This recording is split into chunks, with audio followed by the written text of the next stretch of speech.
መንግስት ተገልብጦ ሊደቱ መጥቶ 4 ኪሎ ሆኖ መግለጫ ሲሰጥ እየተጠባበቅን ነው። ኢህአዴግ በተባለው ውስጥ ቢሆኑ በሽግግር መንግስቱ ውስጥ ገብቶ ህገ መንግስቱን ያረቀቁት እነሱ ናቸው። ኦነግ በየት አቋርጦ ነው አማራ የሚባል የሌለ ብሔረሰብ መጥቶ ህዝብን የጨፈጨፈው? የምኒልክ እናት እጅጋዮ ለሜሳ አዲያሞ ትባላለች። የወሮ ጉድሩ ተወላጅ ናት። ሮሞነት ጌታቸው ረዳ በመሰረቱ ጠንካራ ሰው ነው። የተሳሳተ ዓላማ ቢይዝ እንኳን ይገፋበታል እንጂ ተፈረክርኮ አቅም የማንም የፖለቲካ ሸቀጥ ማራገፊያነት ዩኒቨርሲቲው ይሄ የብርሃኑ ነጋ ኔትወርክ ነው።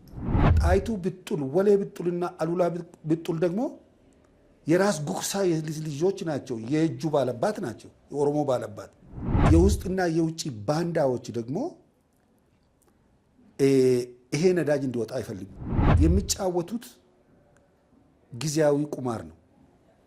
አንዴ መንግስት የለም ይላሉ፣ አንዴ ደግሞ መንግስት በ24 ሰዓት ውስጥ ላሉ፣ አንዴ ደግሞ 45 ቀን ጊዜ ይሰጣሉ። ይሄውና አሁን ሊደቱ በዚህ ሰሞን የሰጠው የ45 ቀን ቀጠሮ እየጠበቅን ነው። ብርሃኑ ነጋም ሆነ ጌታቸው ታሪክና ትርክትን የሚከተሉ አይደሉም። ጊዜንም የሚከተሉ አይደሉም። እውነታውን የሚከተሉ ናቸው። የሀገሪቱን መጻኢ ዕድል በመወሰን ላይ ነው እየተረባረቡ ያሉት። አብይ ከወደቀ ሀገር ይወድቃል ይላሉ። አብይ አንድ አይደለም። አብይ ቢወድቅ 100 ወይም ሚሊዮን አብዮች ይነሳሉ። ለምሳሌ ብርሃኑ ነጋ የሚጠት ታሪክ እየሰራ ነው። የኢትዮጵያ ተማሪዎች ከፌስቡክ እና ከቲክቶክ እንዲፋቱ አድርጓል። ውሉ ከንጉሠ ነገሥቱ ጋር ነበር። 20% ለኢትዮጵያ፣ 80% ለነዳጅ ካምፓኒው ተብሎ ነው የተፈራረሙት። አብዛኛዎቻቸው የኦሮሞ ፖለቲከኞች ነፍጠኛ የሚል ስም ይጠቀማሉ። ዘመኑን ሁሉ በታቆሞ የመጣ መንግስትን ብቻ በመቃወም ጊዜን ማቃጠል ተገቢ ነው ብዬ አላምንም። በመቃወም የተካኑ ሰዎች አሉ። ሻቢያም ሆነ ቲፒኤልኤፍ የግብፅ ፍጡራን ብቻ አይደሉም። በግብፅ የሚረዱ አስፈላጊው ትጥቅና ስንቅ የሚሟላው በግብፅ ነበር።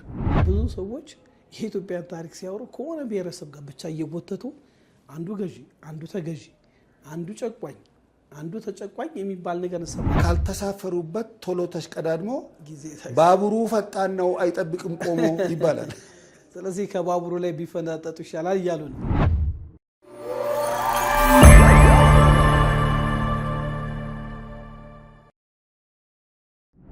ሰላም ጤና ይስጥልን ውድ የዳሽን ቤተሰቦች፣ ሰላምና ፍቅርን ተመኘን።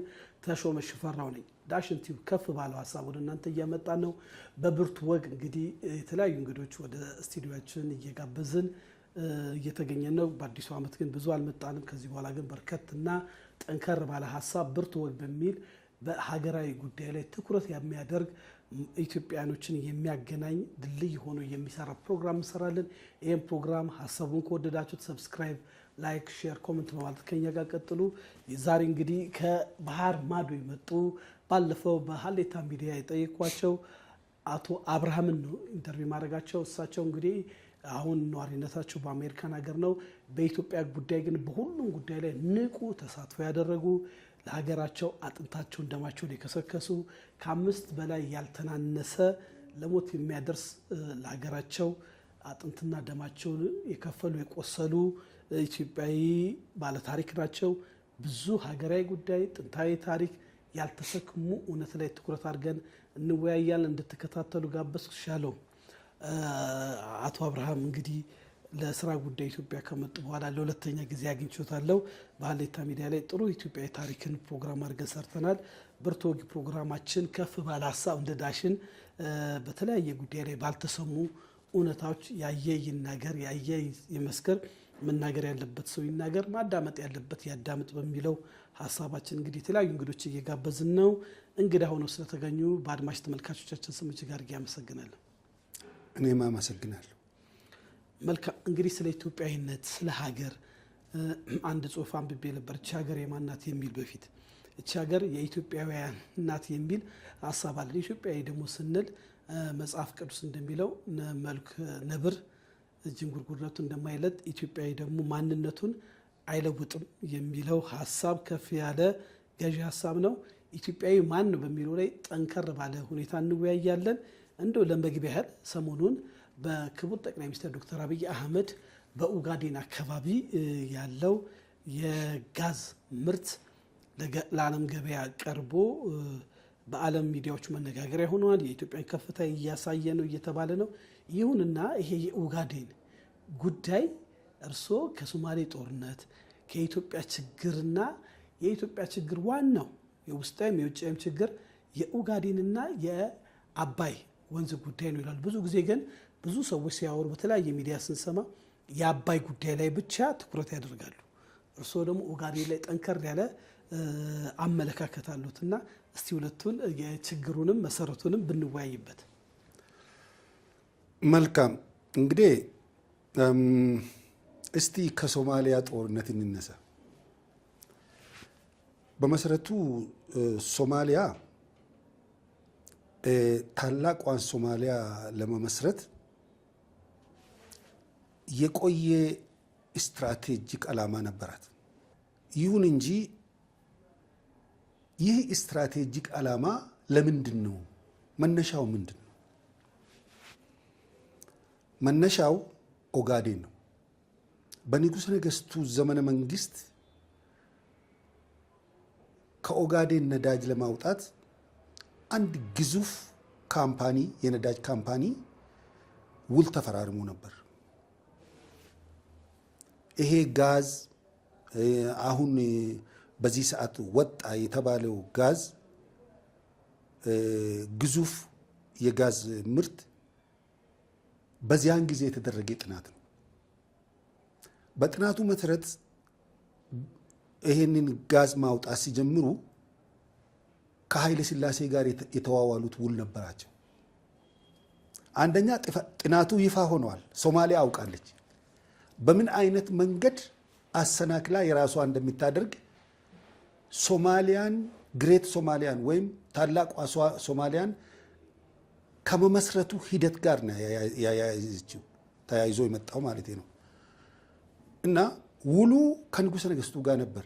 20% ለኢትዮጵያ፣ 80% ለነዳጅ ካምፓኒው ተብሎ ነው የተፈራረሙት።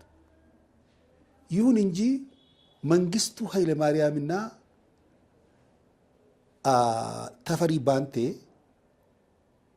ይህንን ውል ተመልክቶታል።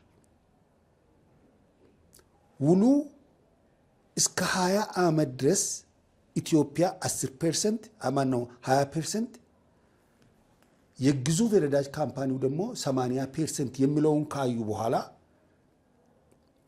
ከ20 ዓመት በኋላ ግን ኢትዮጵያ ሙሉ በሙሉ የራሷ እንደሚታደርግ ተደርጎ ነው የተቀመጠው። ካምፓኒው 20 ዓመት ተጠቅሞ ማለት 80% ተጠቅሞ 20%ን ደግሞ ከ20 ዓመት በኋላ ቀርቶ ሙሉ ለሙሉ ለኢትዮጵያ ሊሆን ማለት ነው ሊሆን ነው። ስለዚህ እነዚህ ሁለቱ ሰዎች ግን የተመለከቱት ምንድነው? ውል ምንድነው? ጥናቱ ወደሚለው ሄዱ። ጥናቱን ሲያዩ ከ20 ዓመት በኋላ ነዳጁ ያልቃል የሚላል። ስለዚህ ባዶ ጉድጓድ ሊያስረክቡ ነው ለኢትዮጵያ ማለት እኮ ነው። እንደዚህ አይነት ቺቲንግ ስላዩ በ48 ሰዓት ውስጥ ለቆ እንዲወጡ ታዘዙ ማለት ነው። ካምፓኒ ሲወጣ ካምፓኒ ወደዚህ ሶማሊያ ነው የገባው። ግዙፍ የነዳጅ ካምፓኒ ማለት የዓለማችን መንግስት የሚዘውር ካምፓኒ ማለት እኮ ነው። ወዲያውኑ ጭራሽ የሶማሌ መሬት እስከ አዋሽ ድረስ ስለሆነ በዚያ እንዲገፉ እና ታላቋን ሶማሊያ ከመሰረቱ በኋላ ኦጋዴን የሶማሊያ ሀብት ሆኖ ከነነዳጁ ለመውሰድ የታቀደ ነበር። እነ ተፈሪ ባንቴ በዚህ ላይ ድርድር ሊያደርጉ ነበር። ኦጋዴንን ከነነዳጁ ለሶማሊያ አስረክቦ ቦረናን፣ ባሌን፣ አርሲንና ሐረሪን፣ ድሬዳዋን ለማስለቀቅ ነበር። ነገር ግን ይሄ አልሆነም። በመንግስቱ ኃይለ ማርያም ተቀባይነት አላገኘም። ምክንያቱም ሀገር አትቆረስም ኢትዮጵያ የሚል አቋም ስለያዘ ውጊያው ተነሳ። ያው የሶማሊያ ሰራዊት ተደመሰሰ። ኦጋዴንም የኢትዮጵያ ሆኖ ቀረ። ነገር ግን በኢህአዴግ ዘመነ መንግስት ይሄን ነዳጅ ለማውጣት ሌላ ሙከራ ተደረገ። እንደገና የኦጋዴንን ነፃ አውጪ አልተሃድ የተባለውን በማደራጀት 76 ኢትዮጵያውያኖች እንዲገደሉ ተደርጎ አስከሬናቸው ከዚህ ወደዚህ ተጭነዋል። ምናልባት ሰምታችሁ እንደሆነ ይሄ የቅርብ ጊዜ ትዝታ ነው። ይሁን እንጂ ከበፊቱም የተማረው አሁን በቅርብ ጊዜ ከተፈጸመው አደገኛ ሁኔታ የተነሳ አካባቢውን በማደራጀትና ጸጥታውን በማስከበር ነዳጁ ሊወጣ ችሏል እና ኢትዮጵያ ሀብቷን መጠቀም ጀምራለች ማለት ነው። ታሪኩ እንደዚህ ነው። የኡጋዴን አካባቢ ስናወራ አንድ ይስማወቅ የሚባል ጸሐፊ ያለ ካልተሳሳትኩ የኡጋዴን ድመቶች የሚል መጽሐፍ ጽፎ ነበር። ኡጋዴን አካባቢ ስላለው ጠቅላላ ሁኔታ ኡጋዴን በነዳጅ የበለጸገ አሁን ደግሞ ትልቅ ማዳበሪያ የሚመረትበት ኢትዮጵያ ካላት ትልቁ ፕሮጀክት እንደ አባይ ግድብ አንዱ ይሄ የነዳጅ ካምፓኒ ነውና ዶክተር አብይ ሲናገሩ ደብቀ ነው የሚል ቃል ተጠቅመዋል። እና ይህን ያህል ተደብቆ ትልቅ ፕሮጀክት ይሰራሉ እስከምንል ነው ሲመረቅ ያየነው ነገር እና በእርግጥ ከብዙ ነገር መደበቁ ውጤታማ እንዲሆን ያርጎታል ብለው ያስባሉ። አሁን በፊት ከነበረው ሴራ ለምሳሌ ኡጋዴንን ለመደራደር ያርገው የሶማሌው እስከ አዋሽ አርባ ድረስ ደርሶ ነበር የሶማሌ ሰራዊት። እርሶ ደግሞ ተዋጊ ነበሩ በጊዜው። መንግስቱ ያንን ሁሉ ህዝብ አደራጅቶ በሀገር ጉዳይ ላይ ሶማሌን ቀጥቅጦ እንዳባረረው ይታወቃል። ሶማሌ በአሜሪካን ትደገፍ ነበረ፣ ኢትዮጵያ ደግሞ በራሻ እና የአይዲዮሎጂም ችግር ነበረበት ወይ ኢትዮጵያን እንዲሁ የማዳከም ሴራ አሁንም በሀገር ውስጥ ባሉ ታጣቂዎችም እየተደራጀ በዘር በቋንቋ እያከፋፈለ የሚደረግ ጦርነት ነው። አብሮ ተያያዥነት ሲኖር ይሆን? እነዚህ አያይዘው ይመልሱልኝ። አዎ፣ በተለይ የኦጋዴን ነፃ አውጪ የሚባለው የተደራጀበት ዋናው ምክንያት ከኋላ ሌላም ችግር ነበረው። የኦጋዴን ነፃ አውጪ እኮ የሶማሌ ነፃ አውጪ አይደለም ተብሎ አይደለም የተደራጀ። ሶማሊያ እንደዚህ ከተመታች በኋላ ኦጋዴን ራስዋን የቻለች አገር እንድትሆን ይፈልገዋል የነዳጅ ካምፓኒዎቹ። የኦጋዴን ነፃ አውጪ ማለት በነዳጅ ሀብት የበለጸገችውን ኦጋዴንን ለመነጠል ነበር። ሶማሊያም እንዳታገኝ ኢትዮጵያም እንዳታገኝ ለማድረግም ታስቦ አሁን ልክ ኤርትራ እንደተገነጠለችው ማለት አዎ፣ ነፃ አውጪ ያዘጋጁ ለዚያች ብቻ ኦጋዴን ለተባለችው ኤሪያ ብቻ አንድ ነፃ አውጪ አልተሃድ የተባለው ተዘጋጀ ማለት ነው። አልተሃድ በቀላሉ ሊመታ ችለዋል። የኢትዮጵያ መንግስት በምስጢር የያዘበት ዋናው ምክንያት መጀመሪያ የኦጋዴንን አካባቢ ጸጥታ 100% ቁጥጥር ስር በማስገባት ነው። ስለዚህ የውስጥና የውጭ ባንዳዎች ደግሞ ይሄ ነዳጅ እንዲወጣ አይፈልጉም። በአንድ ሀገር ውስጥ 3 መሰረተ ልማቶች መሟላት አለባቸው። የአንድን ሀገር እድገት የማያግዱ አንድ ሀገር በቀጥታ በእድገት ጎዳና ላይ እንድትሰማራ ሌላ መሰናክል እንዳይኖር ለማድረግ የመጀመሪያው መሰረተ ልማት መንገድ ነው። ሁለተኛው መሰረተ ልማት ፓወር ነው። የኤሌክትሪክ ፓወር ወይም የሆነ ፓወር፣ ብዙ ፓወሮች አሉ። ሶስተኛው ነዳጅ ነው እና ማዳበሪያ ነው። እነዚህ በጣም የማይታለፉ መሰረተ ልማቶች ናቸው። ኮሚኒኬሽን እና ትራንስፖርቴሽንም መሰረተ ልማት ነው ለአንድ ሀገር እድገት። ይህንን ያሟላች ሀገር በምንም አይነት በእድገቷ ላይ መሰናክል ሊሆን የሚችል አንዳችም ነገር ሊኖር አይችልም። ስለዚህ አሁን በቅርቡ የተመረቀውና ማውጣት የተጀመረው ነዳጅ ኢትዮጵያን እጅግ ወደፊት ከሚያራምዱት በጣም ቁልፍ የሆኑ መሰረተ ልማቶች ናቸው እነዚህ። ስለዚህ የግብፅ ስትራቴጂ ደግሞ ይሄንን በሚገባ ጠንቅቆ ስለሚያውቁ ነዳጁ ኦጋዴን ከሶማሊያም ከኢትዮጵያም ለመነጠል ነው፣ ወይም ደግሞ ካልሆነ ደግሞ ለሶማሊያ መስጠት ነው። አባይን ራሷ መቆጣጠር አለባት፣ እንዳይገነባ ምንም አይነት በላዩ ላይ እንዳይሰራ። የገዛ ውሃችንን ማለት ነው የገዛ ሀብታችንን እንኳን ለመጠቀም የግብፅና የሱዳን ፈቃደኞች መሆን አለባቸው ማለት ነው። ይህን ስናወራ ዓለም ላይ እየተላለፈ ያለ ሚዲያ አለ። አሁን ሚዲያው ላይ ተቋጥሮ ያሉት ፕሬዚዳንት ትራምፕ ያው ግብፅና እስራኤል በዚህ በመካከለኛው ምስራቅ ከመጡ በኋላ የግብፁ ፕሬዚዳንት አልሲሲ ግድቡ እንዳይገነባ ያው ያውቃሉ። ያልሰሩት ስራ የለም።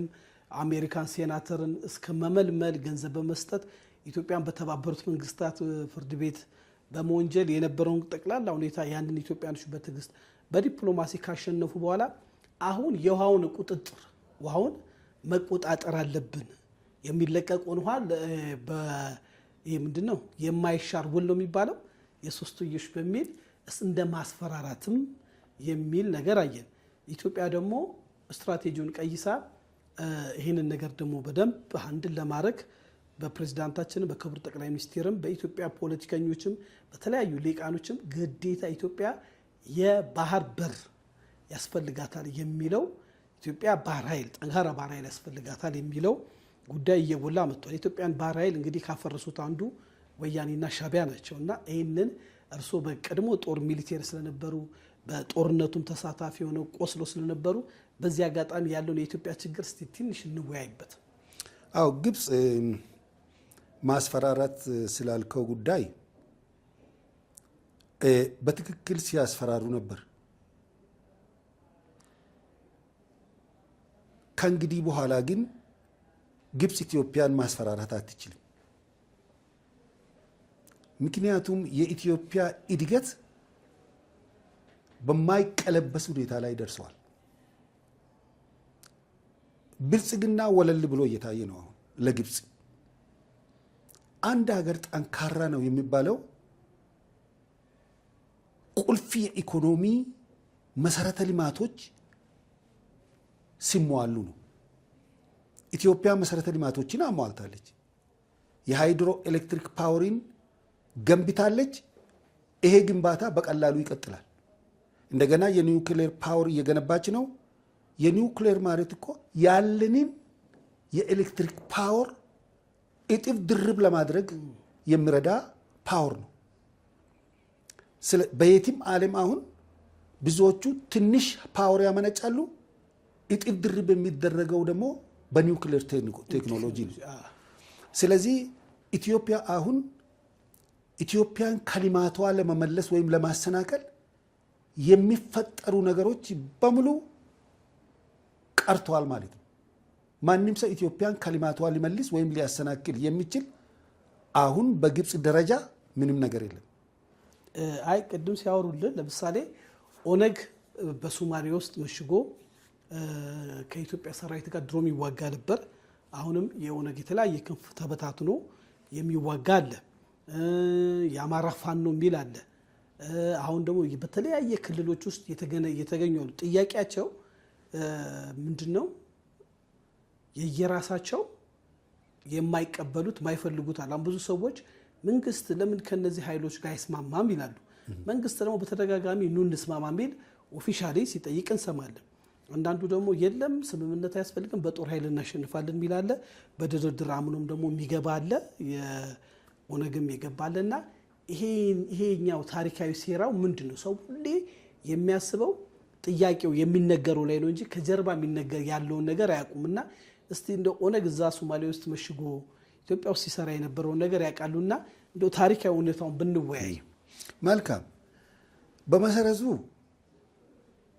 ሶማሊያ ኢትዮጵያ ስትወር በግብፅ በተቀነባበረው መሰረት ሻቢያም ከሶማሌ ጎን ተሰልፈዋል፣ ወያኔም ከሶማሊያ ጎን ተሰልፈዋል። ኢአፓ ደግሞ ግዙፍ የጦር ግንባር በአዲስ አበባ ከተማ ላይ ከፍተዋል። በዚያን ጊዜ ኦነግ መሽጎ የሚገኘው ሞቃዲሾ ውስጥ ነው። ለምንድን ነው ሶማሌ ጎን ሳይሰለፍ ይቀርም?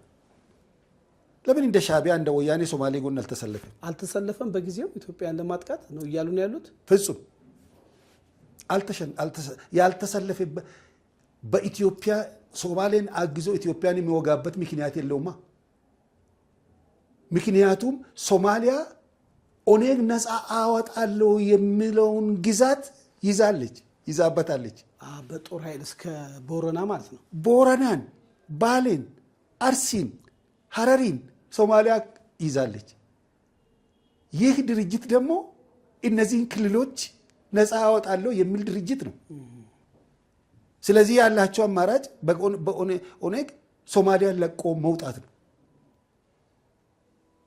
ምክንያቱም ሶማሊያ ጎን ተሰልፎ ደግሞ የማይዋጉበት አንዱ ምክንያት የኦሮሚያ ኤሪያ ደግሞ የመሬት ላራሹ መሬት ከፊውዳል መሳፍንትና መኳንንት ተነጥቆ ለኦሮሞ ሕዝብ ስለተመለሰ ይሄን ብቻም አይደለም።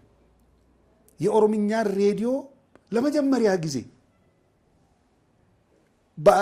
በኢትዮጵያ ሬዲዮ ጣቢያ እንዲከፈት ስለተደረገ በኦሮምኛ የሚታተምም ጋዜጣም ስለመጣ ኦኔግ ከሚያነሳቸው ጥያቄዎች የተወሰኑት እየተመለሱ ስለሆነ እንዲሁም ደግሞ መሬት ላራሹን አዘጋጅቶ አቀነባብሮ ለደርግ አቅርቦ እንዲታወጅ ያደረገው የኦኔግ ማዕከላዊ ኮሚቴ አባል ነው። አልገባንም። አሁን ትንሽ ያልሰማነው ታሪክ ስለሆነ ማለትም መሬት ላራሹ የሚለው ከደርግ ጋር ኦኔግ ይሰራ ነበር ማለት ነው። እንዴት ነው? ከደርግ ጋር ኦኔግ ይሰራ አልነበርም። ግን የወቅቱ ጥያቄ የኦኔግ ጥያቄ የኦሮሞ መሬት ከመሳፍንቱና ከመኳንንቱ እጅ አላቆ የኦሮሞ ሕዝብ የመሬቱ ባለቤት እንዲሆን ነው አይደለም እንዴ? ስለዚህ ይሄኛው አንድ ፓርቲ የሆነ የኦሮሞ ነጻነት ግንባር ማዕከላዊ ኮሚቴ የሆነው ሰው ደግሞ መሬት ላራሹን አዘጋጅቶ ደርጊን አሳምኖ እንዲታወጅ አድርገዋል። ይህ ሰው በህይወት አለ። አሁን ይህ ሰው በጣም ሳይለንት የሆነ ሰው ነው። ሳይለንት ፖለቲከኛ ነው። እጅግ በጣም ጂኒየስ ነው። ስለዚህ ከነ መንግስቱ ጋር የነ ባሮ ቱምሳ የነ ኃይሌ ፊዳም ድጋፍ ነበረበት ይሄ አዋጅ። አይ ቲንክ 1997 መሰለኝ የታወጀው እና በዚህ ምክንያት ኦኔግ ሶማሊያ ውስጥ ቆይቶ የኢትዮጵያ መንግስትና ኦሮሚያን የወረረውን መንግስት የሚረዳበት ምንም ምክንያት የለውም ማለት ነው። ስለዚህ ከዚያ ለቆ የት ገቡ? ሱዳን እንደገቡ ነው ታሪኩን የሰማሁት። በፊት ኩን ሰገሌ ኦሮሞ አቦት ይባል የነበረው ሬዲዮ ጣቢያ ትቶ የኦሮሞ አቦ ነጻነት ድምፅ ነው የሚለውን ትቶ ሰባኦ የሚል ሄዶ ሱዳኑ እንደከፈቱ ነው የከፈቱት። ሰባኦ የሚለው ሰገሌ ብልሱማ ኦሮሞ ወይም ደግሞ የኦሮሞ ነጻነት ድምፅ የሚለውን እዛ ውስጥ ከፈቱ ማለት ነው። ሶማሊያ ለቆ ወደ ሱዳን ለመሸሽ የተገደዱበት ዋናው ምክንያት እነሱ ነፃ እናወጣለን የሚለው ህዝብ በሶማሊያ መንግስት ስለተያዘ ነው። ስለዚህ ማውጣት ያለበት ከሶማሊያ ህዝብ ነፃ ማውጣት እንጂ ከኢትዮጵያ ጋር የሚዋጋበት ምክንያት አልነበረም በዚያ ሰዓት። ማለትም ጥያቄዎቹ ተመልሰዋል በደርግ እያሉኝ ነው። ከፍሉ ተመልሰዋል። ከፍሉ እነሱ በዚያን ጊዜ የሚያነሱት ተመልሰዋል። መሬት ላራሽ ሆነዋል። መጨረሻ ላይ ደርግ ደግሞ ተጠናክሮ ሶማሊያን ደምስሰዋል። እነሱ ነፃ እናወጣለን ያሉትን አካባቢ በልሶ ነፃ አውጥተዋል። ስለዚህ በዚያን ሰዓት የኢትዮጵያ መንግስት የሚወጉበት ምክንያት አልነበራቸውም። እነሱ የፊውዳሉን ስርዓት ለመገርሰስ ነው የወጡት በዚያን ሰዓት እና እዚህም የኢህአዴግ በተባለው ውስጥ ቢሆኑ በሽግግር መንግስቱ ውስጥ ገብቶ ህገ መንግስቱን ያረቀቁት እነሱ ናቸው። ኦነግ ህገ መንግስቱን ካረቀቁ ይሄ አሁን የቻርተር የሽግግር ቻርተር አለ አይደል? እሱንም ያረቀቁት እነሱ ናቸው። እነ ሌንጮ ለታ ናቸው ያለቀቁት እና 4 ሚኒስቴሮችም የኦነግ ማዕከላዊ ኮሚቴ አባላት ነበሩ። እነ ኢብሳ ጉተማ፣ እነ ዲማ ነገው ማስታወቂያ ሚኒስቴር እነዚህ በሙሉ የኦነግ ማዕከላዊ ኮሚቴ አባላት ናቸው። ስለዚህ እዚህ መጥቶም ቻርተሩን ያረቀቁት እነሱ ናቸው። ስለዚህ ይሄ እስከ መገንጠል መብት ብትሎች አንቀጽ ስንት ናት? አንቀጽ 39 ብዙ ኢትዮጵያኖችን ታነጋግራለች። እና ይሄ ከተመለሰ መገንጠል ምን አመጣው? ወይ ለፖለቲካ ቁማር የገባናት? ለነገሩ በጊዜው ምን ለጊዜው ዋስትና ነው ብሎ ነው። ስልጣኒን በኃይል የሚቆጣጠር ሌላ ኃይል ከተነሳ የመገንጠል ጥያቄው ህጋዊ እንዲሆን ነው። በጠመንጃ ሳይሆን ህገ መንግስታዊ እንዲሆን ነበር ያደረጉት። በወቅቱ ይሄ ነው እንጂ ሀገሪቷ እንድትገነጣጠር እነ ሌንጮ ለታ እንዳልፈለጉ በመጀመሪያ ደረጃ በዲሞክራሲያዊ ስርዓት ውስጥ በኢትዮጵያ እውነተኛ ዲሞክራሲ ከሰፈነ የኦሮሞ ህዝብ መብትና ጥቅም ይከበራል ብሎ ያመኑ ናቸው። በዚያ ሰዓት እዚህ ላይ መካከለኛውን ነገር እያወራን ነው። ኦነግ በኢህአዴግ ፖለቲካ ብልጫ ተወስዶበታል ይባላል። በነ መለስ ዜናዊ አብሮ የኢትዮጵያ ማዕከላዊ መንግስት ካቋቋመ በኋላ የሽግግር መንግስት ተቋቁሞ ስልጣን ከተጋራ በኋላ ሚሊቴሪውን የኦነግ ምርጫ ይደረግ በሚል ካምፕ ካስገባ በኋላ በከባድ መሳሪያ በመምታት ብዙዎቹን በመጨፍጨፍ የኦነግን ነገር በትኖታል። ከዛ በኋላ የኦሮሞ ትግል በደጋፊዎቹ ዘንድ ተቀባይነት እንዲያጣ አድርጓል የሚሉ አሉ። እዚህ ጋር የተሰራውን ሴራ ትንሽ ብንወያይበት ለሰው ግልጽ ለማድረግ ይሄ ኦነግ ከሽግግሩ መንግስት የወጣበት ምክንያት በእኔ እምነት የኤርትራና የወያኔ ሴራ ነው። ኤርትራ ለኤርትራውያን፣ ትግራይ ለትግራውያን፣ የቀረው ህዝብ ግን የጋራችን ይሁን የሚል አስተሳሰብ ነበራቸው። ያም ኤርትራ ለብቻ ያስተዳደረ፣ ይሄም ትግራይ ለብቻ እያስተዳደረ የቀረው የአማራ የኦሮሞ ህዝብ ግን የጋራ ሀብታቸው የጋራ ሀገራቸው እንደፈለጉ የሚዘርፉት እንደፈለጉ የሚዝቁ ገንዘብ የሚዝቁበት ወርቅ የሚዝቁበት ማዕድን የሚዝቁበት ሁኔታ ላይ ነበር። ወይም መጨረሻ ላይ ሁለቱም በዚህ አይነት ሁኔታ ሊስማሙ አልቻሉም። ለምን? ኤርትራ የበላይነትን በትግራይ ላይ የበላይነትን ፈለገች፣ በቲፒኤልኤፍ ላይ። በዚህ ምክንያት ተፋረሱ። የኢትዮጵያ አምላክ ነው የሚሉ ሰዎች አሉ። አዎ እኔ ራሴ በዚያን ሰዓት እንደሚባሉ በኋላ ላይ አንዳንድ ፍንጮች አይቼ ነበረ።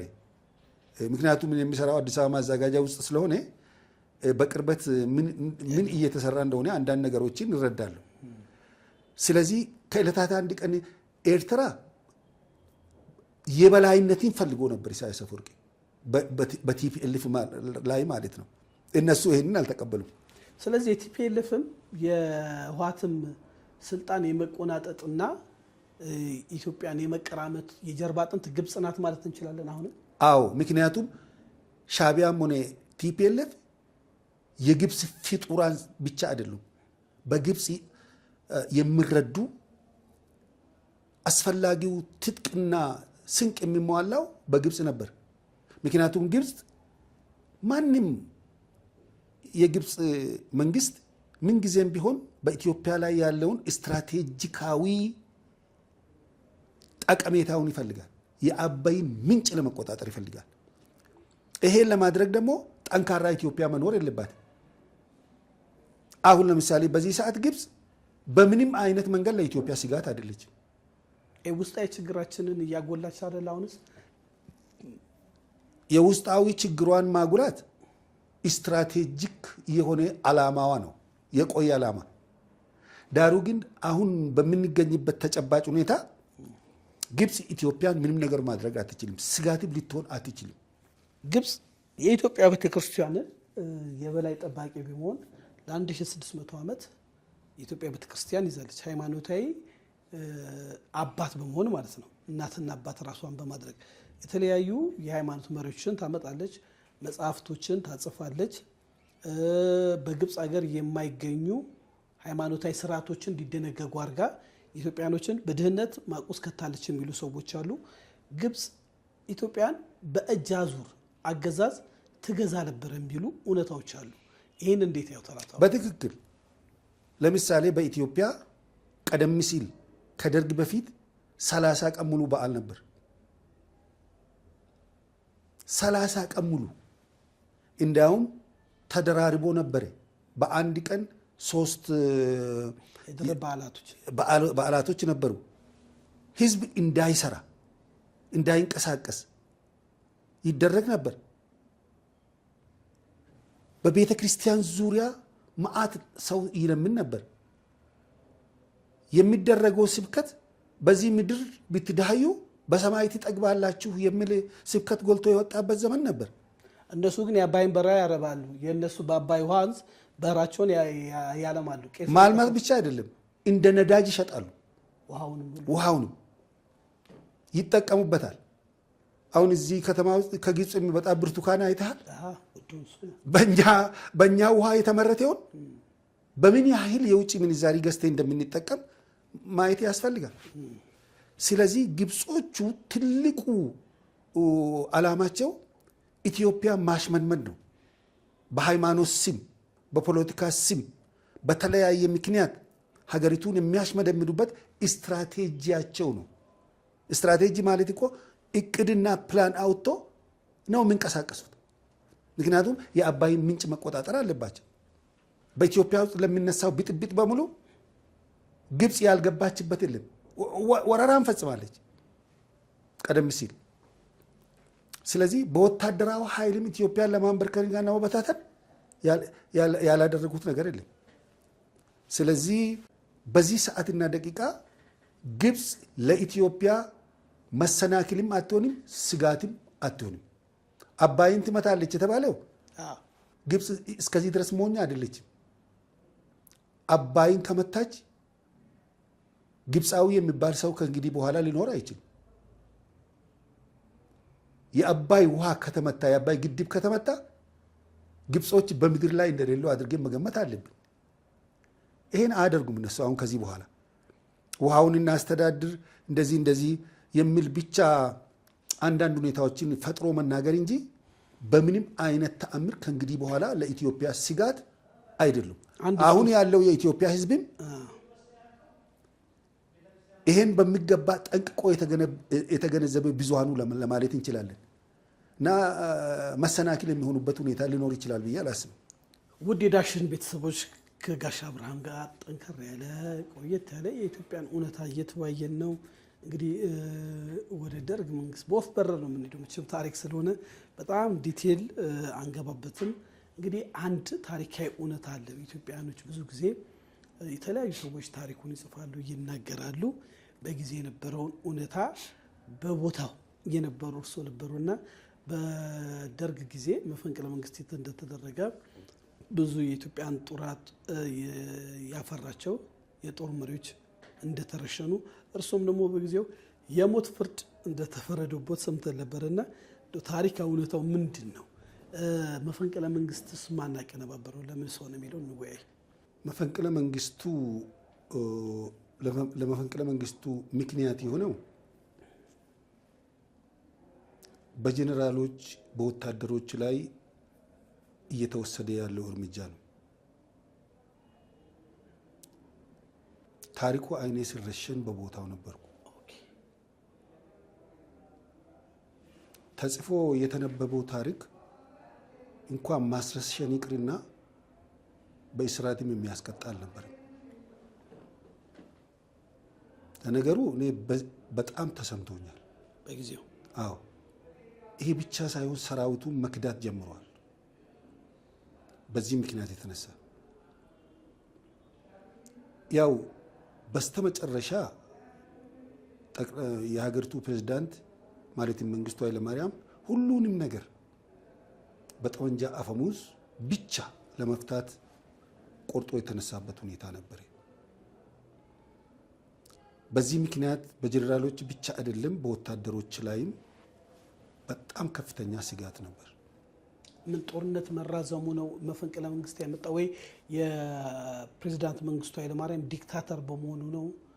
ሁሉ ነገር ጠቅልሎ ወደ አብሶሉት ዲክታተርነት ነው የተለወጠው። በጦሩ ውስጥም የተለያዩ ሂቡዕ ድርጅቶች ተመስርተዋል።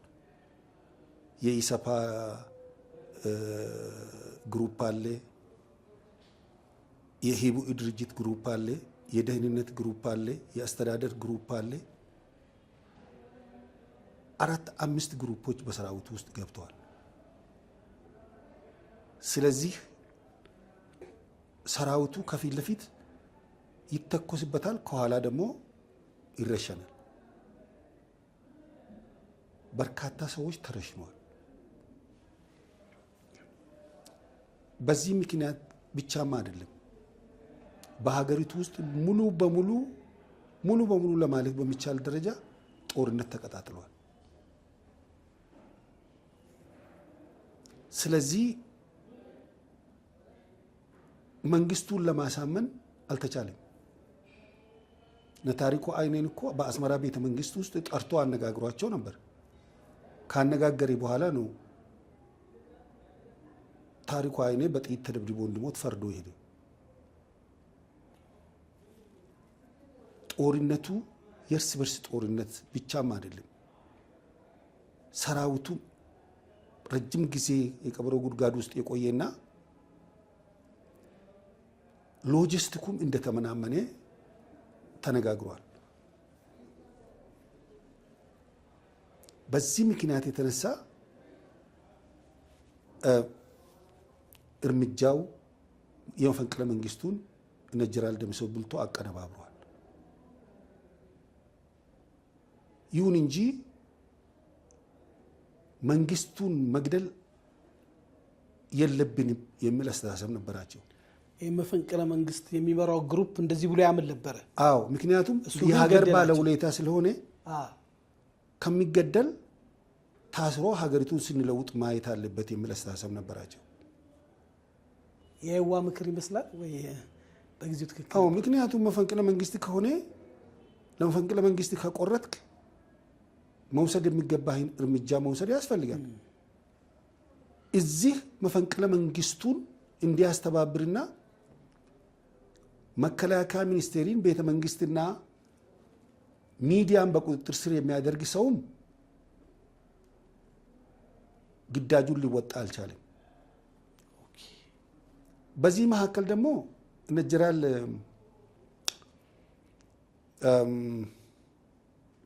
መሪዕ ንጉሴ ደግሞ ገብቶ መከላከያውን ገደሉ። የመከላከያ ሚኒስቴሩ ቤተ መንግስት ጠባቂ በቁጥጥር ስር ባልሆነበት፣ ሚዲያ በቁጥጥር ስር ባልሆነበት፣ ኢቪን መከላከያ በቁጥጥር ስር ባልዋለበት እርምጃ ወሰዱ። ይሄ እርምጃ ለመፈንቅለ መንግስቱ መክሸፍ ምክንያት ሆኗል። ስለዚህ ለምሳሌ በዚያን ጊዜ የነበረው ካሳዬ ጨመዳ የሜካናይዝድ ጦር አዛዥ ነበር። አስመራ ከተማን በአንድ ሌሊት ነው በቁጥጥር ስር አግብቶ ያደረው፣ ምክንያቱም ወታደር ነው። በዚህ ምክንያት መፈንቅለ መንግስቱ ከሽፎ አስመራ የሚገኘው የአየር ወለድ በእነ ደምሴ ቡልቴ ላይ እርምጃ ወሰደ። በቃ አለቀ። መፈንቅለ መንግስቱ ከሸፈ። ከከሸፈ በኋላ እኔ ከ15 ቀን በኋላ ተያዝኩት። ለምን እጆት ነበረበት? አስተባበሬ ተብሎ ነው። ነበረ ነው የነበረበት? በእርግጥ በነበረው ሁኔታ አንዳንድ ነገሮችን አድርጌያለሁ። በዚያን ጊዜ የሁለተኛ አብዮታዊ ሰራዊት ጤና ረዳት ማሰልጠኛ ትምህርት ቤት የኤቲክስ አስተማሪ ነበርኩ። ጀነራል ደምሴም እኔን ያዩኝ እዚያ ነው። አንዳንድ ነገሮችንም ከሳቸው ሄጄ ለመነጋገር ችያለሁ። ስለዚህ በጊዜው በነበረው ኮሚቴ የሞት ፍርድ ተፈረደበት?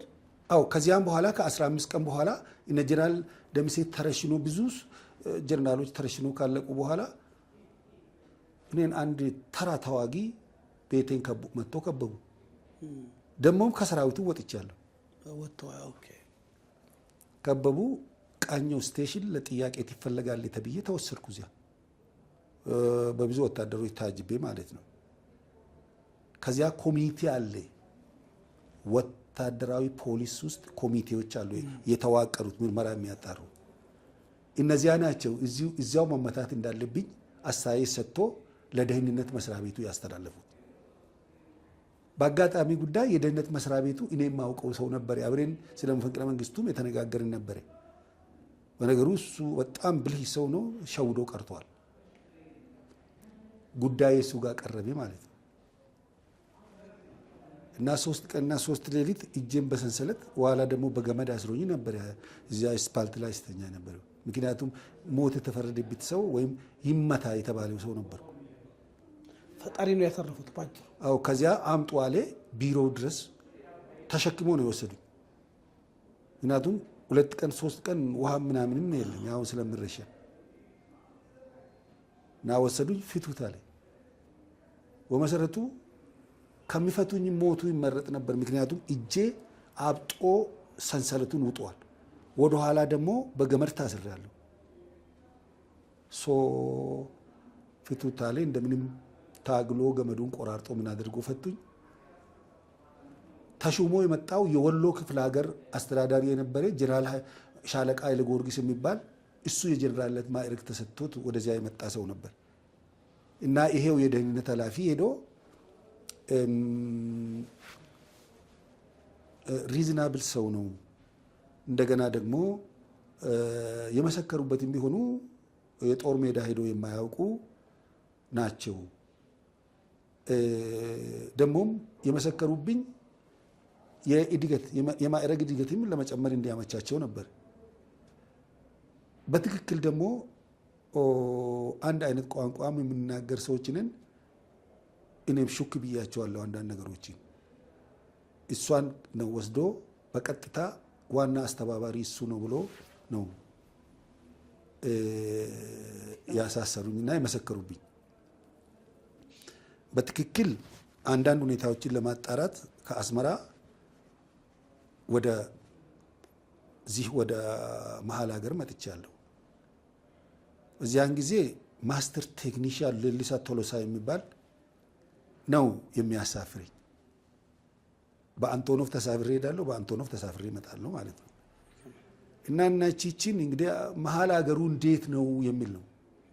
መፈንቅለ መንግስቱን ሲደረግ ኢሰፓ ደግሞ አንድ ስቴፕ ዝቅ ብሎ ሚክስድ ኢኮኖሚ ሶሻሊዝም የሚለውን ሚክስድ ኢኮኖሚ የሚባል ታውጆ ነበር። እና እንግዲህ ይሄ ነው በመሰረቱ የደህንነት ኃላፊው ከእስሩ ፈታኝ ማለት አስፈታኝ።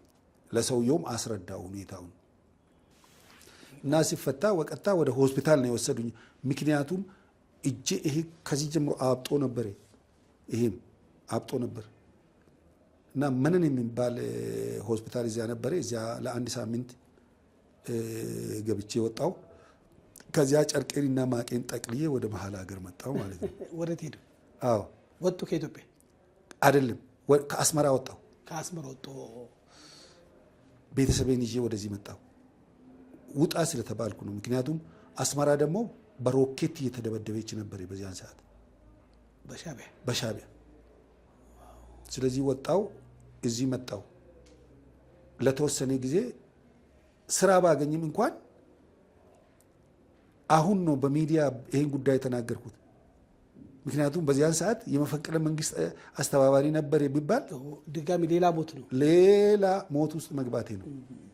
ስለዚህ አጋጣሚ መጥቼ 1 ዓመት ነው እንደዚህ ማዘጋጃ ከሰራው በኋላ መንግስቱ ስልጣን ለቀቀ ሲል ለቆ ወጥቷል። ለሰላም ሲባል ለቀቀ ሲባል እኔ ነፃ ወጣሁ ማለት ነው። አዎ እንጂ በስጋት ነበር የሚኖሩት። አዎ ስለ መፈንቅለ መንግስቱ ለማንም ሰው አልተነፈስኩም። ምክንያቱም ሁለተኛ ነገር ደግሞ ያን ያክል ታዋቂም አልነበርኩም። ሳይለንት የሆነ አንዳንድ ነገሮችን ለመፈንቅለ መንግስቱን የሚያግዝና በሀገሪቱ ውስጥ ይሄ ቀውጢ ሁኔታ ቆሞ ትንሽ የተረጋጋ ሁኔታ ይመጣል በሚል ተስፋ ነው እንጂ በህይወት ዘመኔን የመንግስቱ ያደረገውን አስተዋጽኦ በምንም አይነት ዋናውና ትልቁ ነገር ጀነራሎቹ መንግስቱ መገደል የለበትም ብለዋል። ይሄ እውነታ ነው። እውነታ ነው። በቃ እንግዲህ ውድ የዳሽን ቤተሰቦች በጊዜው የነበረውን የመፈንቅለ መንግስት አውዱን ብቻ ነው ያወራነው።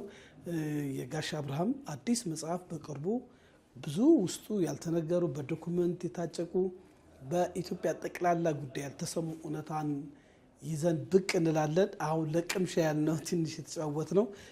ብዙውን መጽሐፉን በማንበብ በግል ታሪካቸውን ደግሞ በተለያየ መልኩ በዲጂታል ቴክኖሎጂም ስለሚያቀርቡ በቅርብ ይዘን እንመጣለን። እሺ እንደው ጥሩ እየተወያየን ሄድንና እንደው አሁን ያለውን የፖለቲካ አውድ እንዴት ሲታዘቡታል?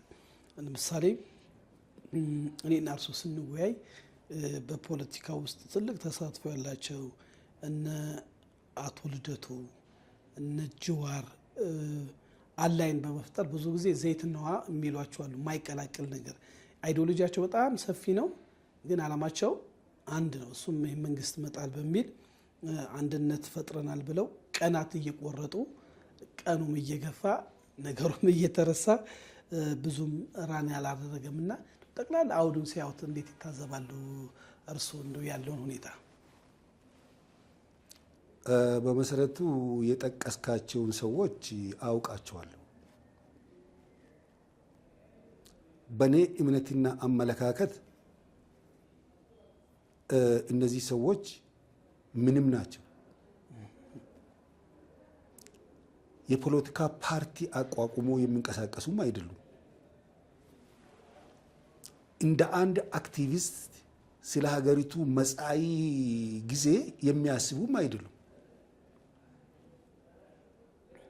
በእኔ እምነት ልደቱም ሆነ ጅዋር የፖለቲካ ሰዎች ናቸው ብዬ ለመናገር የሚያስችለኝ ምንም ተጨባጭ ነገር የለም። አክቲቪስቶች ናቸው እንዳልል፣ አክቲቪስት ማለት ህልም ያለው ሰው ነው። አንድን ነገር ከሩቅ ተመልክቶ ስለ ነገው ዛሬ ትንተና የሚሰጥ ነው። እነዚህ ሰዎች ከዚህም የሉበትም። የሚጫወቱት ጊዜያዊ ቁማር ነው። አንዴ መንግስት የለም ላሉ፣ አንዴ ደግሞ መንግስት በ24 ሰዓት ውስጥ ላሉ፣ አንዴ ደግሞ 45 ቀን ጊዜ ይሰጣሉ። ይኸውና አሁን ልደቱ በዚህ ሰሞን የሰጠው የ45 ቀን ቀጠሮ እየጠበቅን ነው። ግማሽ ደርሷል። አዎ ግማሽ ደርሷል። 45ቱ ቀን አልቆ መንግስት ተገልብጦ ልደቱ መጥቶ 4 ኪሎ ሆኖ መግለጫ ሲሰጥ እየተጠባበቅን ነው። ምክንያቱም እንደዚህ አይነት ፖለቲከኞች ምንድን ነው ቅዠት አይደለም እንዴ? እንዴት ወይ ኢትዮጵያ ነባራዊ ሁኔታ አያውቁት? ፖለቲከኛ አይደሉም። ፖለቲከኛ እኮ አለ በኢትዮጵያ ውስጥ ፖለቲከኞች አሉ። አሁን ለምሳሌ እኔ ሌንጮ ለታም ፖለቲከኛ ብዬ መናገር ይችላለሁ። ዲማ ነገውን ፖለቲከኛ ብዬ መናገር ይችላለሁ። ዶክተር ብርሃኑ ነጋን ፖለቲከኛ ብዬ መናገር ይችላለሁ። ለአንድ ዓላማ ተነስቶ ያ ዓላማቸው ከምን ደረጃ ላይ እንዳለ ገምግሞ ሀገራቸውን መጥቶ እያገለገሉ ይገኛሉ እንጂ በሆነ መንገድ ሄደናልና እስከ ሕይወት ፍጻሜ በዛ በምንም አይነት እንደዚህ አይነት ቁማር ውስጥ የሉም። ስለዚህ እነዚህ ሲታይ እነ ጅዋር እነ ልደቱን ያን ያክል የፖለቲካ ሰዎች ናቸው የሚል መመዘኛም አያሟሉ። የፖለቲካ ማኒፌስቶም የላቸው። የፖለቲካ ታክቲክና ስትራቴጂም የላቸው። በግለሰቦች ላይ ያነጣጠረ ዘመቻ ነው የሚያደርጉት። አብይ ከወደቀ ሀገር ይወድቃል ይላሉ። አብይ አንድ አይደለም። አብይ ቢወድቅ 100 ወይም ሚሊዮን አብዮች ይነሳሉ። ይሄን በሚገባ አይረዱትም።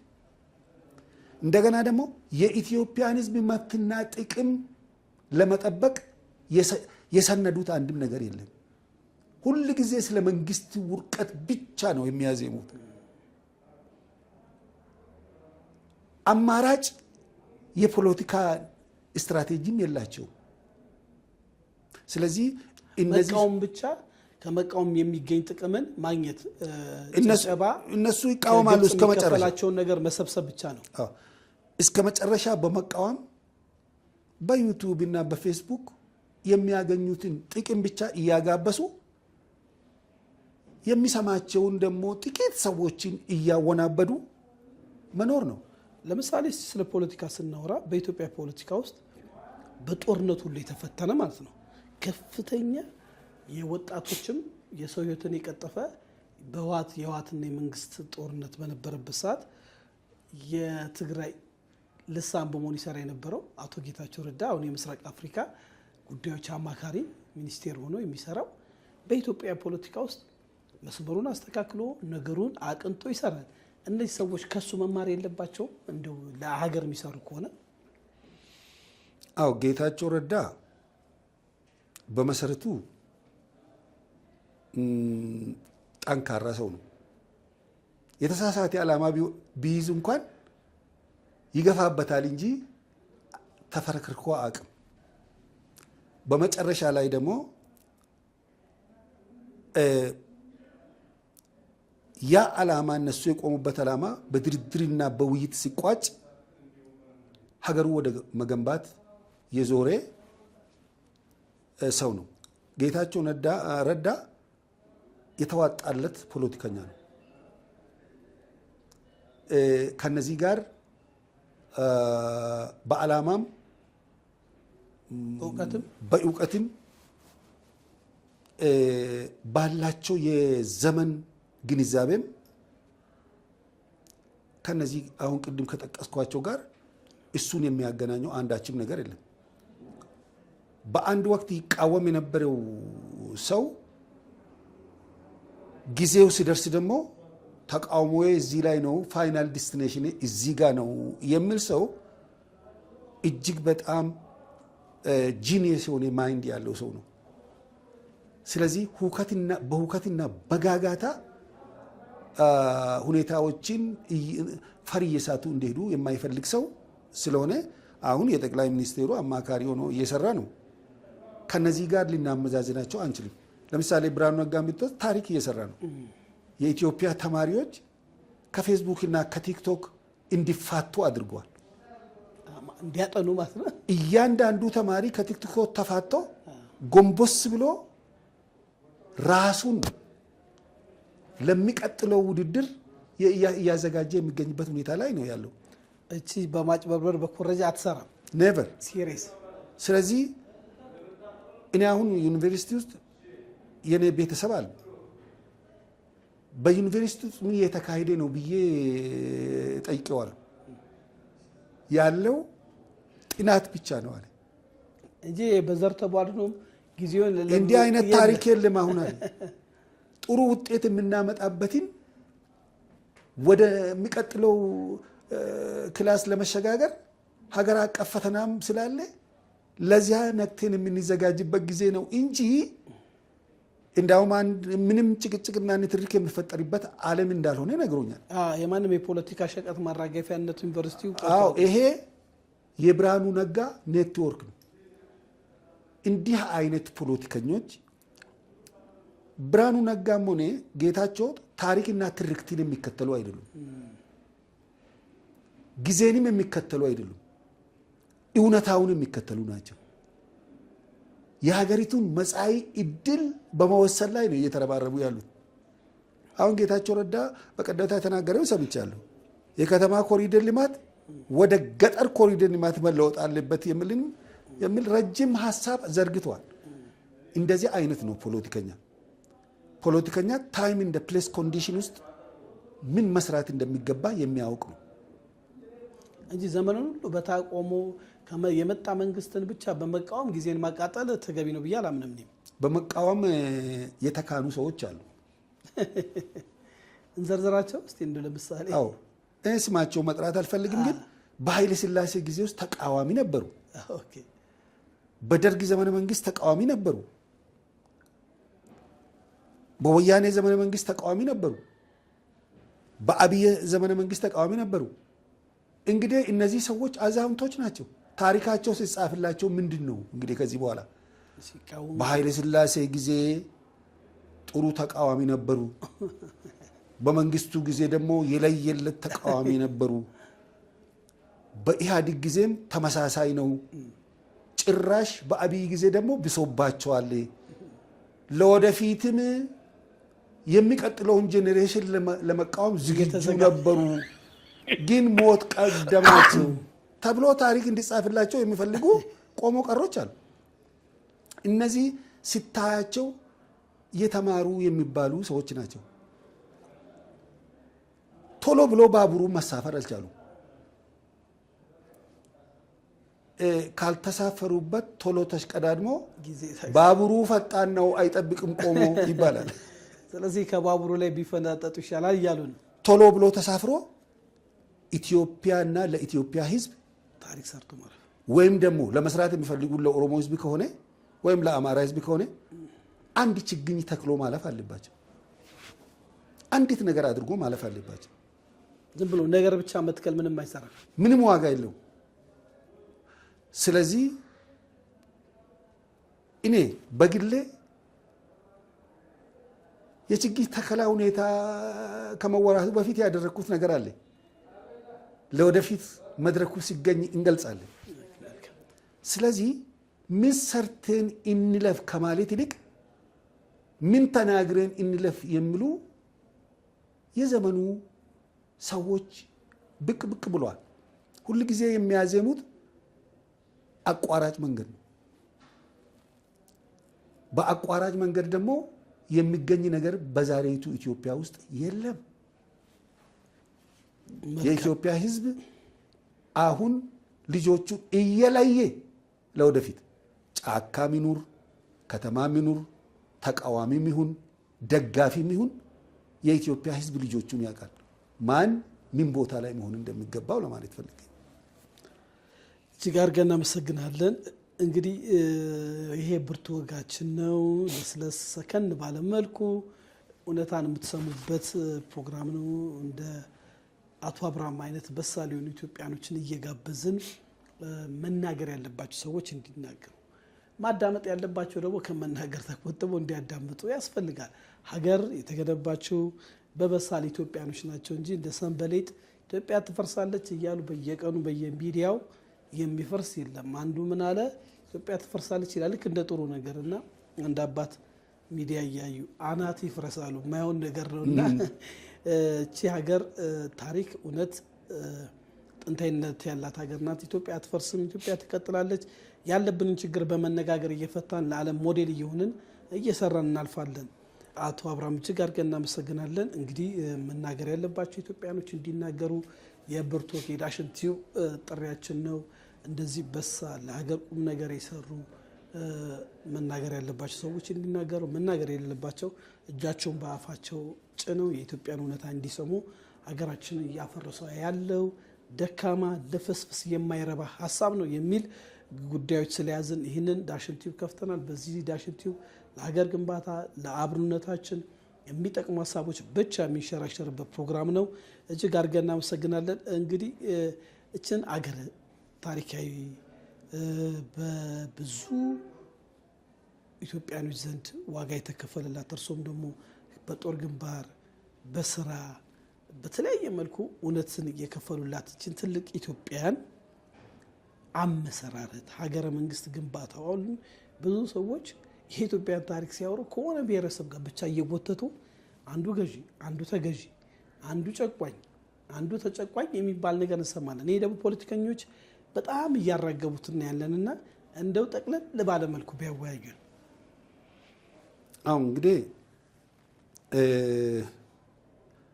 በኢትዮጵያ ውስጥ መንግስታት እየተፈራረቁ ኢትዮጵያን አስተዳድረዋል።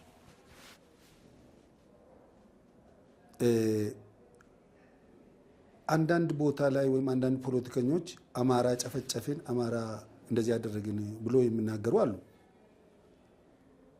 እኔ ታሪኩን ሳነብ ከየት አምጥቶ ይህንን እንደፈበረኩም አልገባኝም።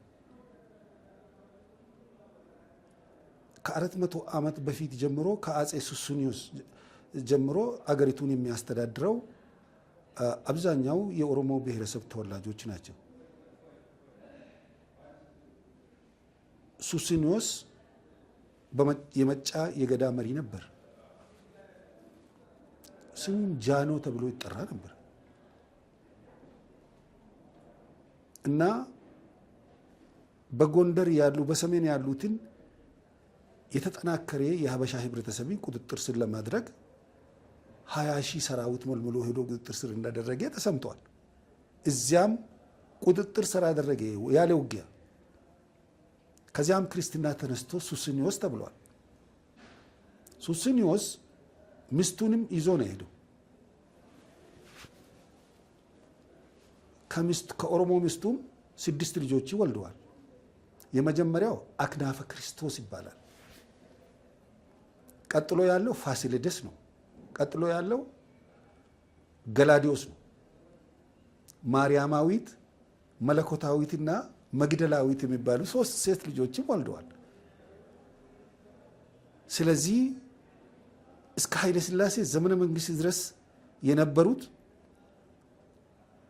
የአጼ ሱስንዮስ የዘር ማንዘር ነው። እና አጼ በካፋ፣ እነ ቀዳማዊ ዮሐንስ፣ እነ ኢዮ ጼዲቅ፣ እነ ደጃች ተሰማ፣ እነ ንጉሥ ተክለ ሃይማኖት፣ እነ ራስ ኃይሉ የሚባሉት የዚሁ የሱስንዮስ የዘር ማንዘር ናቸው። 400 ዓመት ማለት ነው። ስለዚህ ከዚያም የቀጠለው ምኒልክ ነው። ምኒልክም አባቱ ኃይለ መለኮት ይባላል። አያቱ ኃይለ ሥላሴ ይባላል። በክርስትና ስም የተሸፈነ ስም ነው። ግን ግራንድ ፋዘሩን ብርብርሳን ደግሞ ሳይጠቅሱ አለፉ፣ ወይም ደግሞ የክርስትና ስም ሳይሰጡ አልፈዋል። ንጉሥ ሚካኤል የሚባለው መሐመድ አሊ አባቡላ ነው፣ ወይም ደግሞ መሐመድ አሊ ሊበን።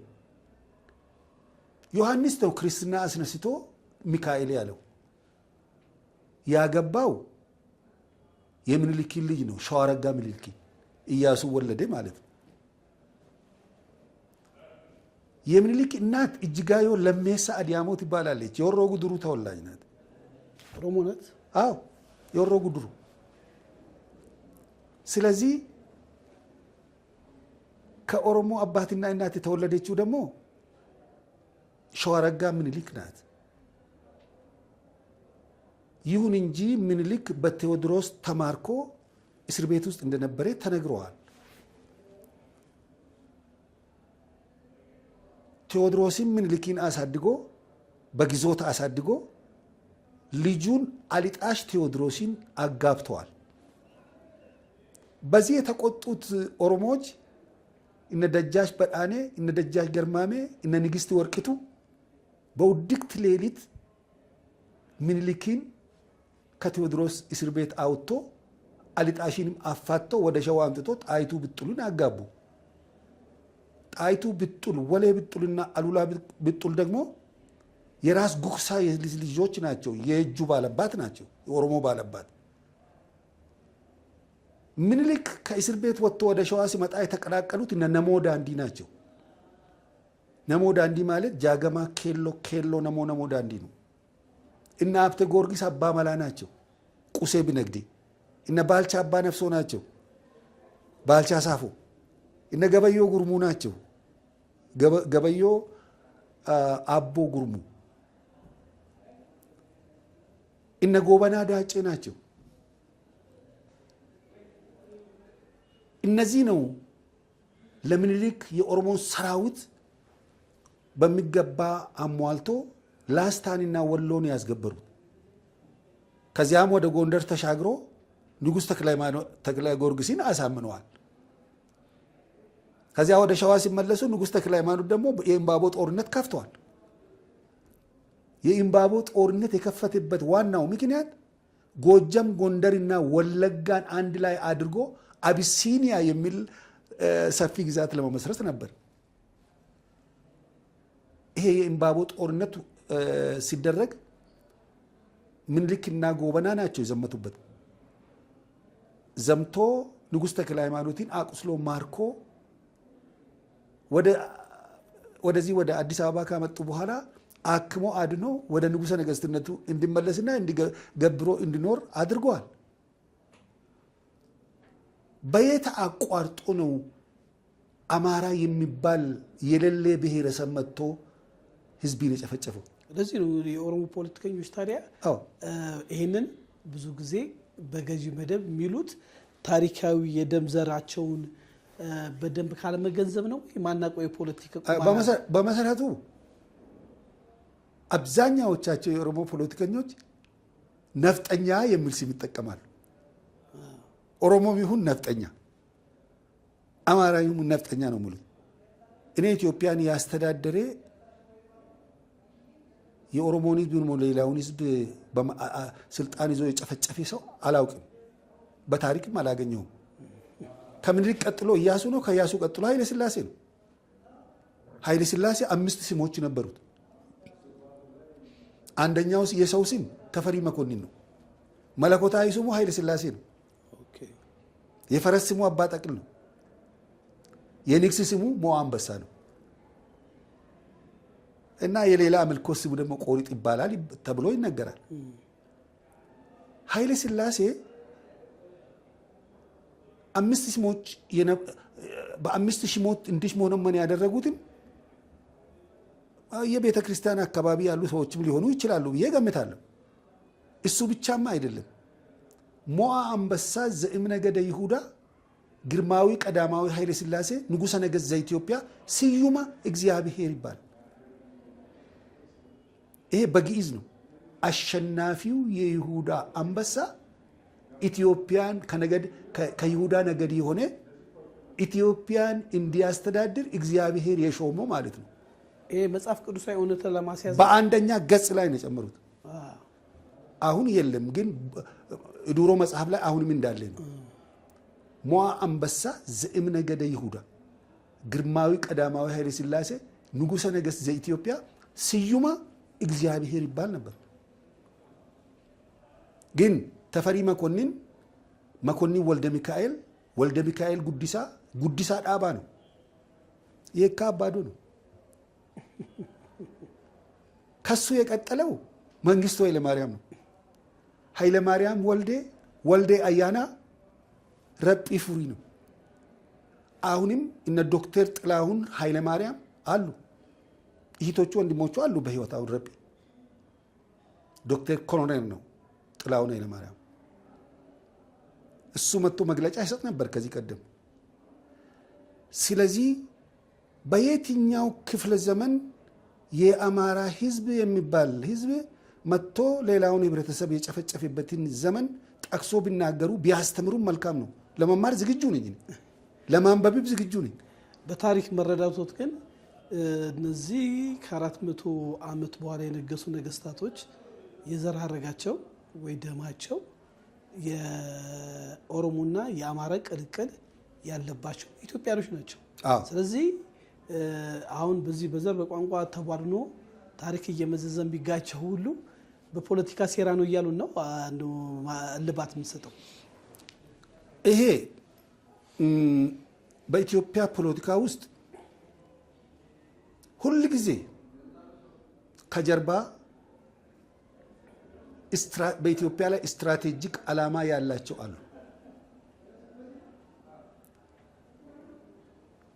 ትልቁ የኢትዮጵያ ደመኛ ጠላት ደግሞ ግብጽ ናት።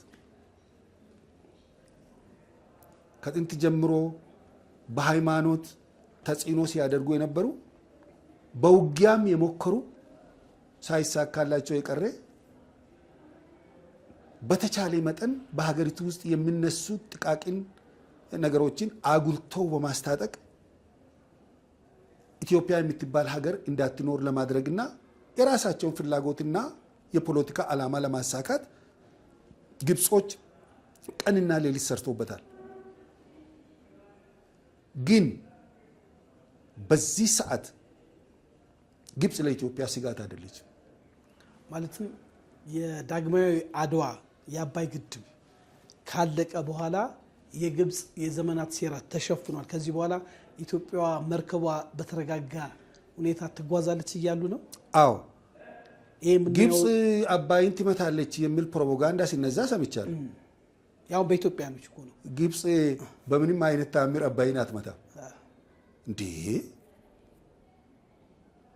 ዛሬ ግብጽ አባይን ቢትመታ በራሷ ላይ የራሷን ቤት አፍርሳለች። ትልቅ ቀውጢ ነው የሚፈጠረው።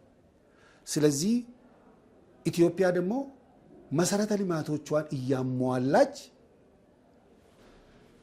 የማይገደብና የማይታጠፍ የእድገት ጎዳና ተያይዛለች። ይሄን በሚገባ ጠንቅቆ የማያውቁ ፖለቲከኞች የ24 ሰዓትም ሆነ የ45 ቀን ቀነ ገደብ ሰጥቶ መንግስት ይፈርሳል ብሎ ቢነግሩን ሊገርመን አይገባም። በመሰረቱ እንዴት በ45 ቀን ውስጥ እንደሚፈርስ ሳይንሳዊ ትንተና ማቅረብ አለበት። እኔን ለማሳመን ማለት ነው። ታሪካዊ ትንተና፣ ሳይንሳዊ ትንተና ማቅረብ አለበት። አምቢሽን ነው እና ይሄ ቅዠት እንበለው። ይሄ እኮ ጣሊያን የሰራው ግንብ አይደለም በአንድ ጊዜ በንቅናቄ የሚፈርስ። የዛሬ መኖሪያ ቤት እኮ ብረት አለው፣ በውስጡ ሲሚንቶ አለው፣ ምን አለው እና እንደዚህ አይነት ነገር የለም። ስለዚህ እንደነዚህ አይነት ተናጋሪዎች ወይም ደግሞ የፌስቡክ እና የዩቱብ አርበኞች በመጀመሪያ ደረጃ ስለሚናገሩት ነገር ማወቅ አለባቸው። በቴሌቪዥን ስክሪን ወይም ደግሞ በሚዲያ ብቅ ብለው ከ45 ቀን በኋላ የኢትዮጵያ መንግስት ይፈርሳል ብሎ አፋቸው ሞልቶ ሲናገሩ ሳትፈርስ ከቀረች ግን ምን አይነት ቅሌት እንደሚከናነቡ ማወቅ መቻል አለባቸው። እኔ ለሚናገረው ነገር ኤቪደንስ ሊኖረኝ ይገባል። ቅድም ኦኔግ ሶማሊያን ደግፎ አልተዋጋም ብያለሁ። ያልተዋጋበትን ምክንያት ቁጭ አድርጌ ዘርዝሬዋለሁ። ኢአፓ ገበሬ እንደማይሆን የገበሬ ልጅ እንዳልሆነ ወይም የከተማው የወዛደር ልጅ እንዳልሆነ ከነ ኤቪደንሲ ተናግሬያለሁ። ስለዚህ ዋናውና ትልቁ ነገር ምንድነው? የዘመኑ ፖለቲካ የፌስቡክ ውጊያ ነው፣ የሳይበር ውጊያ ነው፣ ሳይበር ዎር ነው። ማድረግ ያልቻሉትን በፕሮፓጋንዳ ለማፍረስ መጣጣር ነው። የአሁኑ ትውልድ ግን ያ ትውልድ አይደለም፣ በሚገባ የተገነዘበ ትውልድ ነው። በተለይ አሁን ከቅርብ ጊዜ ወደዚህ ያለው ትውልድ ሁሉን ነገር የተገነዘበ ነው። ሸኔ ተብሎ ጫካ ያሉት እኮ 15 ቀን ከመንግስት ጋር ተወያይተዋል። በዚህ ሰዓትና ደቂቃ ትምህርት ቤት እያፈረሱ አይደሉም፣ ወይም ደግሞ አስተማሪዎቹን ሰብስበው እየገደሉም አይደሉም። ከሌላ ቦታ እንደሚሰማ ማለት ነው። ይሄን ቢያደርጉ ምን ሊመጣባቸው እንደሚችል ጠንቅቆ የተረዱ ናቸው ለማለት ይቻላል። እንደነዚህ አይነት ሰዎች ወደ ውይይት መድረክ፣ ወደ ሰላም መድረክ ለማምጣት ነገሩ መንገዱ ቀለል ብሎ የሚታይበት ሁኔታ ነው ያለውና ሰላምን ለመመስረት የተዘረጋው እጅና ስትራቴጂ መታጠፍ የለበትም ነው። እናመሰግናለን። ከጋሽ አብርሃም ጋር በዚህ በሀገራዊ ጉዳይ ከታሪክ በዚህ ሁኔታ ተወያየን። ጋሽ አብርሃም ጋር እንግዲህ አንላቀቅም። እንደዚህ ወቅታዊ ፕሮግራሞች ሲኖሩን ደግሞ እየመጡ አባታዊ ምክር፣ ታሪካዊ እውነትን በማድረግ ኢትዮጵያኖች በተረጋጋ መንፈስ ነገሮቻችን እናያለን። እንግዲህ ቅድም እንደተናገሩት የኢትዮጵያ ጦርነት አሁን ምድር ላይ ያለው ሳይሆን የሳይበር ጦርነት ነው። ያ የሳይበር ደግሞ ሚዲያን በመያዝ ብዙዎችን በማደናገር ወደ ጦርነት በመክተት ከሞቀ ቤታቸው፣ ከስራቸው፣ ከትምህርታቸው በማውጣት ገበሬውንም ራሳቸውንም ሀገርንም የሚያጎሳቁል ሀሳብ እየበረታ ስለመጣ ያንን ለመዋጋት ዳሽን ቲዩብ ከፍ ባለ ሀሳብ ቁጭ ብለን እንነጋገር። ከዚህ በኋላ የኢትዮጵያ ክላሽ ማረሻ ይሆናል የሚል አቋም አለን። ይህ ፕሮግራም ሰብስክራይብ፣ ላይክ፣ ሼር፣ ኮሜንት በማድረግ ከኛ ጋር ቀጥሉ። ጋሽ አብርሃም እጅግ አድርጌ አመሰግናለሁ። እኔም አመሰግናለሁ። ውድ የዳሽን ቤተሰቦቻችን የዛሬ ፕሮግራማችን ይመስላል። ተሾመ ሽፈራው ነኝ። በድጋሚም ፕሮግራም ሰብስክራይብ፣ ላይክ፣ ሼር በማድረግ ለብዙዎች ተደራሽ እንዲሆን ቤተሰብ እንድትሆኑ ከስቱዲዮ ሰናበታለሁ። ሻሎም